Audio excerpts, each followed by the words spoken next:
You step into a steel box. The doors close on their own.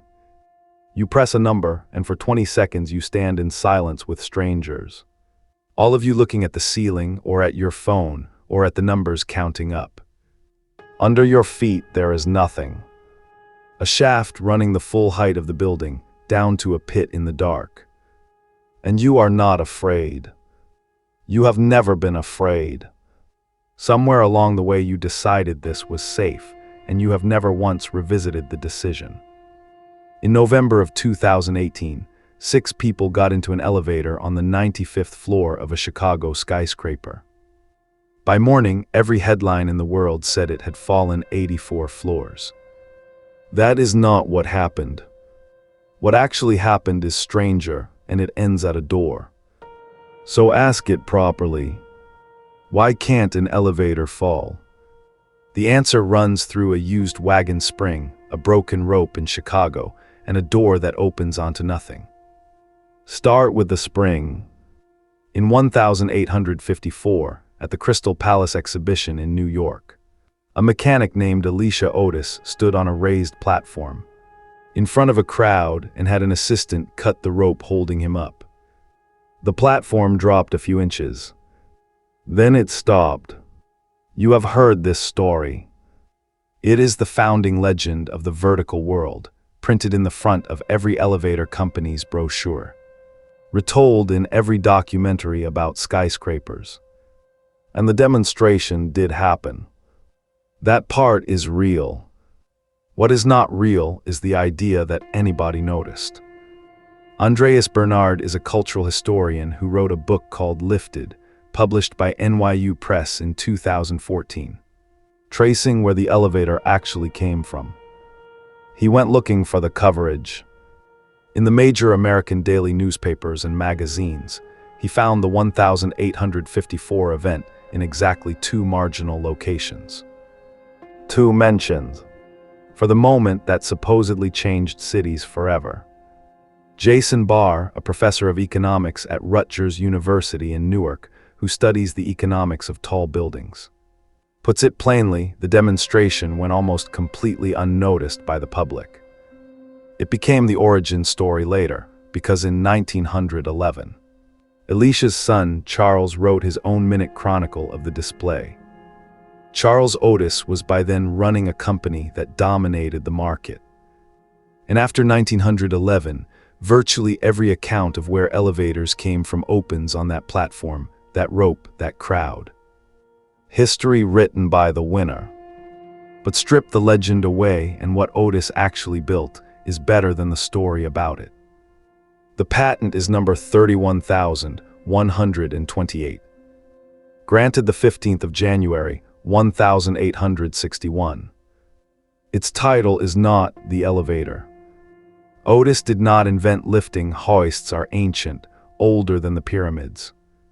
The patent is called improvement in hoisting apparatus. He invented the part that catches you. And the part that catches you was a used wagon spring. A leaf spring, the kind that sat under a cart, bolted between the top of the platform and the hoisting rope. The weight of the platform pulls down on the rope. The rope pulls up on the spring. And under that tension the spring is held bowed flat, straining all day, every day, for as long as the rope holds. Cut the rope and the load vanishes. The spring snaps open like a jaw. Its 2 ends fly outward into sawtoothed ratchet bars running down both sides of the shaft, and they bite. That is the whole invention. A thing that is dangerous only when it is relaxed. It has no engine, no signal, no operator, nothing to switch on. It is armed by the very force that would kill you, and it is disarmed by nothing. Otis died of diphtheria on the 8th of April, 1861. He was 49 years old, under 3 months after his patent was granted. 7 years after he stood on that platform in front of a crowd that barely reported it. His name is on a plaque in almost every lobby you have ever walked through. He never saw a cent of what it became. That is the spring. Now the rope. On the 16th of November, 2018, just after midnight, 6 people got into an elevator on the 95th floor of a skyscraper. On North Michigan Avenue in Chicago, the building most people still call the Hancock. One of them was pregnant. They had been at the restaurant on the 95th floor. Partway down, they heard noises. The ride went rough. By morning, the story was everywhere, and the story was that the elevator plunged 84 floors. Otis inspected the shaft afterward, and the report said something much less cinematic and much more interesting. One of the 7 steel hoist ropes had broken. 1 of 7. There was no plunge. There was no free fall.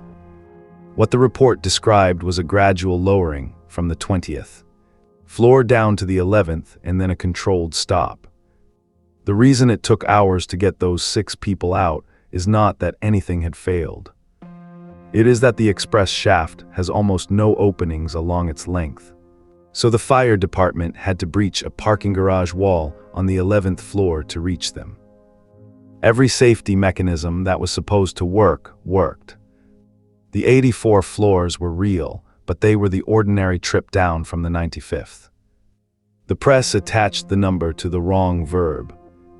And here is why 1 broken rope out of 7 is a non-event rather than a disaster.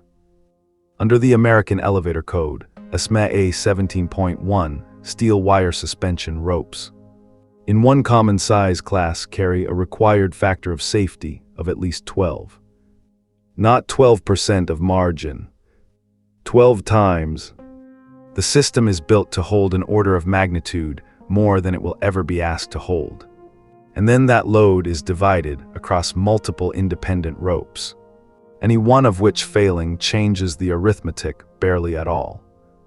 Above the car there is a governor, a spinning wheel driven by the car's own motion, with weights that swing outward as it speeds up. Under the European standard, N81, it trips at 115% of rated speed. Not at catastrophic speed, at 15% faster than normal. The system does not wait for a fall. It objects to a mild hurry. When it trips, it sets the safety gear. Otis's jaw evolved. Modern safety gear uses wedges that run against machined steel guide rails, and the geometry is the point. The ramp converts the car's downward motion into sideways clamping force. The harder the car tries to fall, the deeper the wedges bite. There is no software in that chain. No hydraulics, no sensor, no electrical signal in the path of the arrest. It is a shape, and you cannot argue with a shape. And the standard even limits how hard it is allowed to stop you. Under EN 81, the deceleration in a full arrest is bounded. The brake is legally forbidden from stopping you too suddenly. Which means that if every rope on your elevator were cut this afternoon, the design intent is that it would feel like a firm stop at your floor. Not a crash. A stop. Then there is the counterweight, which most people never think about at all. On the other side of the sheave from your car hangs a stack of steel, typically equal to the empty car plus somewhere between 40 and 50% of its rated load. The motor is not lifting you. The counterweight is lifting most of you, and the motor is only settling the argument between the two sides. So, ropes with a safety factor of 12, several of them. A governor that objects at 15% over speed. A purely mechanical brake that grips harder the more you fall and is required to be gentle. A counterweight carrying most of the load. The falling elevator is one of the most thoroughly solved problems in the built environment. Which brings us to the part that nobody puts in the brochure. Because if you go looking for how elevators actually hurt people, not in the movies. In the data, the falling car is not there. In 2013, the Center for Construction Research and Training published an analysis by Michael McCann, a doctor of public health, drawing on restricted access fatality data from the Bureau of Labor Statistics. Looking at people who died using elevators at work Over the years 1992 to 2009, it counted 89 deaths. 52 of those were falls. And this is the sentence. Almost all the falls into elevator shafts, including 30 deaths, happened when an elevator door opened and there was no elevator car. 30 people walked into a doorway and there was nothing there. The car had already left that floor. The interlock, the humble little mechanism whose entire job is to keep a landing door shut, when the car is not behind it, had failed mechanically or electrically, and the door opened anyway. Read the categories in that report and you will not find one called "the car fell." The ropes, the governor, the wedges, the counterweight, the entire apparatus that you were worried about, do not appear in the fatality data at all. They work. The thing that kills is the part you were never looking at. Not the machine. The threshold. Some scale carefully. That report counts 31 deaths a year across elevators and escalators combined, with elevators responsible for around 90% of them, and roughly 17,000 serious injuries a year across both. About half of the deaths are workers, people in the shaft on top of the car, in the machine room. The other half are ordinary passengers, and the Consumer Product Safety Commission counted 91 such deaths between 1997 and 2010. 16 of them were children aged 10 or under. These figures come from a study period that ended more than a decade ago, and no newer analysis of the same kind turned up. Treat them as what they are, the shape of the problem, not this morning's number. But the shape holds. The elevator solved falling so completely that its remaining danger moved somewhere else entirely, into a gap, in a wall that should not have been open. There is one more thing the machine did to you, and you have never noticed it either. You believe elevators are slow. Everyone believes elevators are slow. It is the one universally agreed complaint about vertical transport. And it is the reason for 100 stories about mirrors in lobbies and clever dispatch algorithms. In 2025, a team led by Masahiro Shiomi at the Advanced Telecommunications Research Institute International in Japan, working with Mitsubishi Electric, published a study in the journal Peer J that actually measured it. 30 participants, 1,440 trips in a real 4-story commercial building. They filmed the actual waiting times and compared them against what people said the wait had felt like. The perceived waiting times were significantly shorter than the actual waiting times. You do not overestimate the wait. You underestimate it. The machine is slower than you think it is, and you have been forgiving it for years without noticing. What the study did find is that your stress tracks the time you think passed better than the time that actually passed, and that it climbs with something else entirely. Stress rose with the number of other people in the car at more than twice the weight of time itself. It is not the ride. It is the strangers. It is a small study, 30 people, 1 building, 1 country, and an elevator manufacturer among the authors. But it points at something true about the whole machine. Almost everything you believe about the elevator is a story you told yourself in the 20 seconds you spend in it, including the biggest one. Because the elevator did not just move you up the building. It rewrote which parts of the building were worth having. Bernard has a chapter on this. Before the machine, the top floor was the garret. It was where the poor lived, the longest climb, the worst heat, the thinnest walls, the cheapest rent in the house. Height was a punishment, and it was measured in stairs. Then a machine deleted the stairs, and within a couple of generations, the worst address in the building had become the best. By the 1920s, the top floor had entered its heyday. The word *penthouse* is a luxury word for exactly one reason. Someone solved the climb. And it is still solving it, at a cost nobody advertises.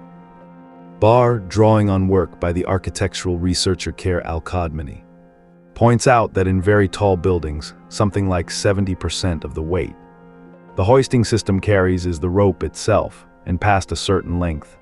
Steel rope cannot hold up its own weight. Every extra shaft you add to move people faster eats rentable floor area on every single story below. A 10-story office building might rent out 85% of its area.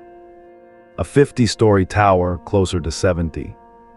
The skyscraper is in a permanent argument with the machine that carries it. It has to give up floor to build floor. So, tomorrow you will do it again. You will press a button and wait, and you will feel slightly impatient.